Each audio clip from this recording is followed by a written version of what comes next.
Hey everybody, Mike Tenney here at the Tenney School. We're here for Tenney Vlog 15. Today we're going to be talking about immunizations. So this is a topic that comes out whenever a new student enrolls at a school or every year. These are going to be checked.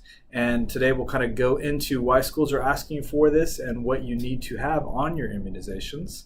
And I do have a guest joining me for today's vlog. Joanna Kiriakides is our staff member here at the Tenney School who's responsible for immunizations. So hopefully you'll get a lot from hearing from her perspective, and she will go through the details for you.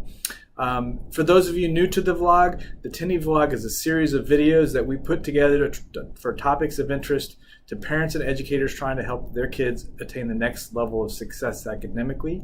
So if you like the video, please do us a favor and subscribe to our channel or leave us a comment below. We'd love to hear from you. And without further ado, we will get into Texas immunizations. All right, welcome everybody. We are here today to talk about immunizations, and specifically immunizations required in the state of Texas. And joining me today, we have our very own Mrs. Kiriakides. Thank you for joining us, Joanna. You're quite welcome. I'm glad to be here for you and our parents. Sure. Joanna is actually in our testing room here at the Tenney School, and that actually is where we keep our records, or have kept our records in the past, which is how we end up leaning on Mrs. Kiriakides to manage this for us. So why don't you just give us a little bit of your background and why we've called you the expert in this topic.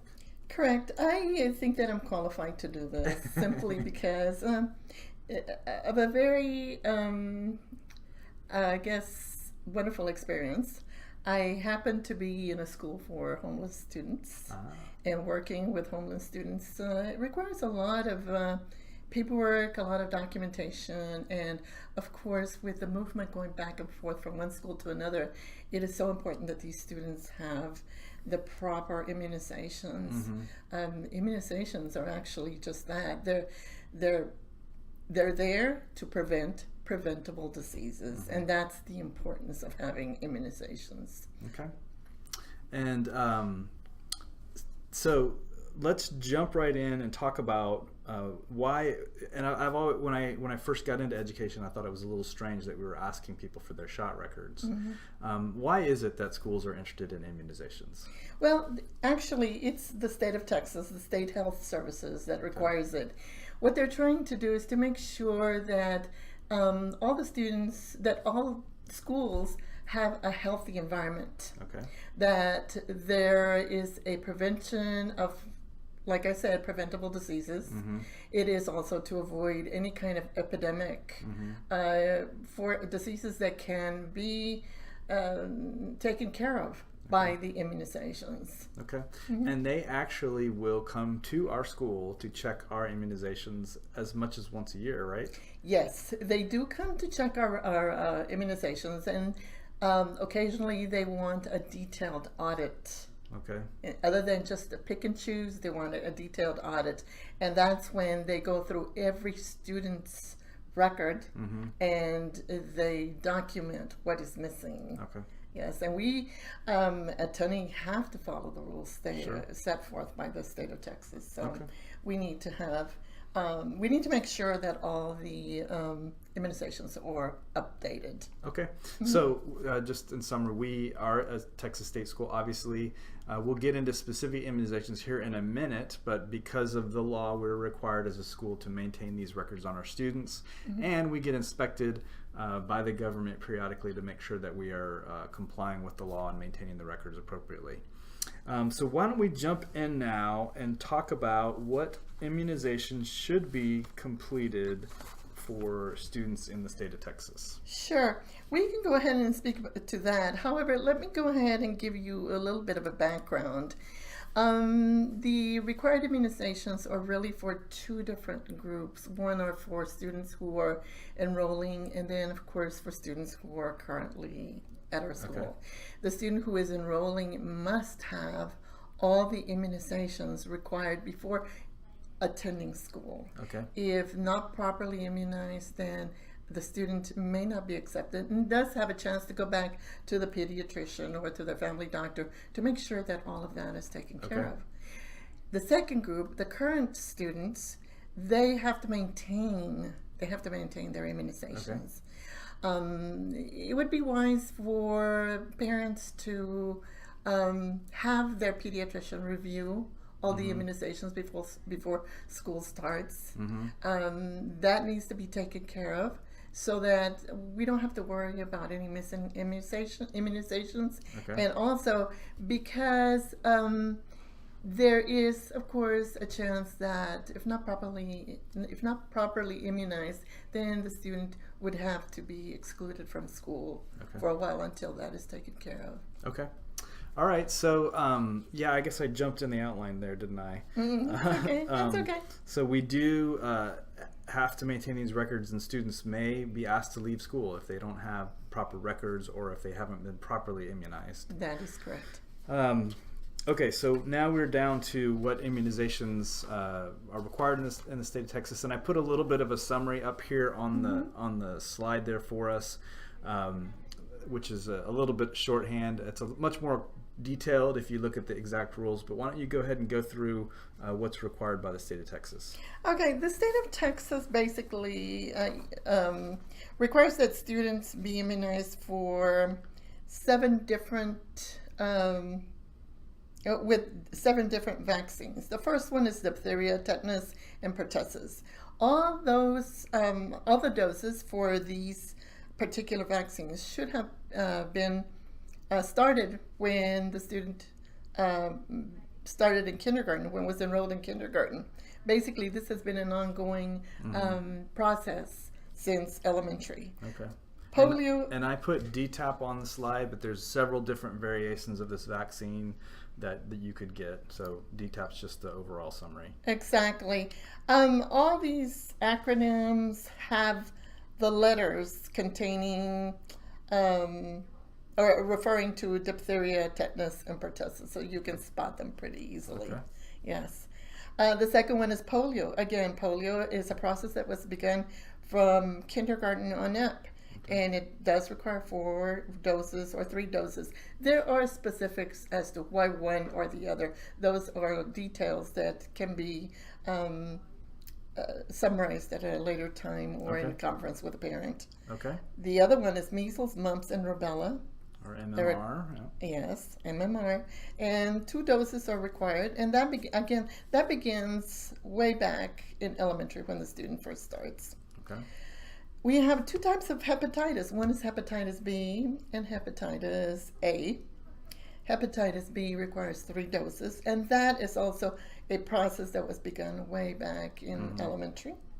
Hepatitis A requires 2 doses, and again, that was begun in elementary. Okay. Varicella is also an immunization or a vaccine that requires 2 doses, and again, like the others, was begun at the elementary level. The only one that is really different, Mr. Tenney, is the meningococcal vaccine. That one is given at 7th grade. Okay. And that's the MCV4. That is correct. That one starts at 7th grade. And if I remember correctly, this one was actually only added to the list recently, like the last 5 years or 10 years? Correct. It is a very recent addition. My notifications were maybe 3 years ago, 4 years ago. Okay. And as of recently, last spring, we found out that some universities will refuse to accept applications until proof of this particular vaccine is turned in. So, interesting. Yes, they're beginning to do that. Require it before any acceptance. Okay. So as you have kind of highlighted here, so we start in 6th grade, 6th through 12th grade. Most of these immunizations are happening before we're seeing a student. So a lot of them are started and possibly even finished in elementary. Some of them will have later dosages that will happen while they're with us. Right, continuance. Yeah. The one difference would be the meningococcal, where they wouldn't start that until 7th grade, so after they started at our school. We talked about this a little bit before starting to record. So how does the Texas state requirements compare with other states? I have noticed that because we do have a variety of students that come from other states Mm-hmm. and or other countries through other states. And just about every state is equal to the requirements of the state of Texas. Okay. I have seen that some of the records have more requirements, Okay. but across the United States, almost every school district that we have seen here have the same requirements. Okay. So the vaccines that we are checking for here in our school or in the state of Texas are relatively consistent with other states, although you might see a couple other states that require one or two other vaccines. Correct. Okay. Correct. All right. So that kind of takes us through the vaccines and what's required and what we would look for when we started to work with a student. There is a lot of news out there about people that are not wanting to take the vaccines for a variety of reasons.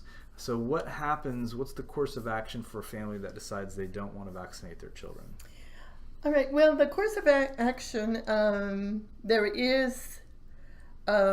are exemptions that can be taken. Actually, there are two kinds of exemptions that are accepted by the state of Texas. One of them is a conscience exemption, and the other one is a medical exemption. The conscience exemption is something that the parent has to start on their own with the state of Texas by ordering a form that is needed. The form is called the exemption by for reasons of conscience. There we go. And that has to be ordered. You can order it through their 800 number, or you can order it on the website, or you can discuss it with one of the representatives, and they would be happy to send you an order form if you want to do it by regular mail. Okay. So once that goes in, then they send you this form. The form needs to be filled out completely before we can accept it. Okay. If that form is not complete, then we have to abide by the rules saying that we can accept the child only after that form has been completed. Okay. The second kind of exemption is a medical exemption. That requires a letter from the doctor stating that the student, that the vaccines are harmful to the student, and that this is a lifelong situation. If the doctor does not... Or at least stating the bounds on how long this is for. Exactly. If the doctor does not state the bounds, as you had said, or state that it is a lifelong situation, then that exemption is only good for 1 year from the date that the doctor signs. Okay. So two types of exemptions. One is a conscientious, which the family needs to process through the state. Correct. And that is good for 2 years. Is that what you told me? That is good for 2 years. So every 2 years they need to renew that.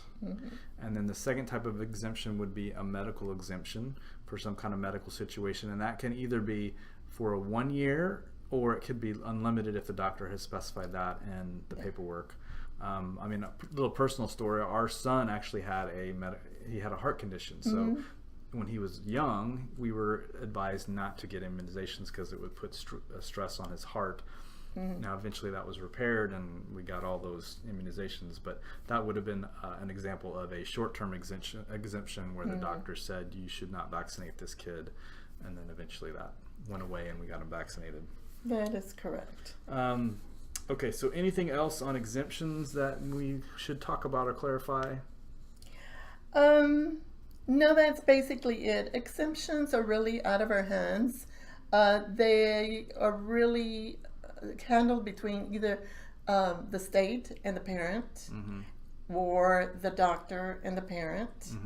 And in both cases, it would be nice if we could kind of be, I guess, included in the process, though we really do not have any way of being a part of the process. Well, and I think this would be an interesting point about immunizations. At least that's always what I've felt is like I told you at the beginning. I think it's a little bit surprising. Immunizations doesn't have anything to do with education, particularly, and it's surprising that schools have been put have been given responsibility for Correct. this. But it has to do with public safety, and I think it makes sense that since all kids go to school, or most of them, then that would be a place where we could check that they're being safely taken care of. Correct. But whether it's a exemption or somebody that doesn't have a vaccine, we don't have much that we can do other than tell them that they need to get it. Right. But we can't take them to the doctor. We can't force them to get the exemptions done. It's really the responsibility of the family and working with their physician to make sure that they have their paperwork proper, or their immunizations properly done, and then we're responsible for making sure the paperwork is correct. That is right. That is right. Yeah. All right. Well, I think that's about it. There is you can go to immunizedtexas.com if we haven't answered your questions here. There are a lot of details about these immunizations, and we're kind of covering the top layer, or there's a lot more details that you can get to, so go to that immunizedtexas.com if you want to get more information. Otherwise, I wanted to thank you for doing this for us. I think this is helpful information and a good thing to get out there. You're welcome. I really enjoyed sharing this information. It's for the we are a community. Schools are communities, and we need to make sure that our students are healthy. Sure. All right. Well, we'll see you guys next time. All right. Well, that about covers it for today. Hopefully that was helpful to you to go over the whys and the whats of Texas immunizations.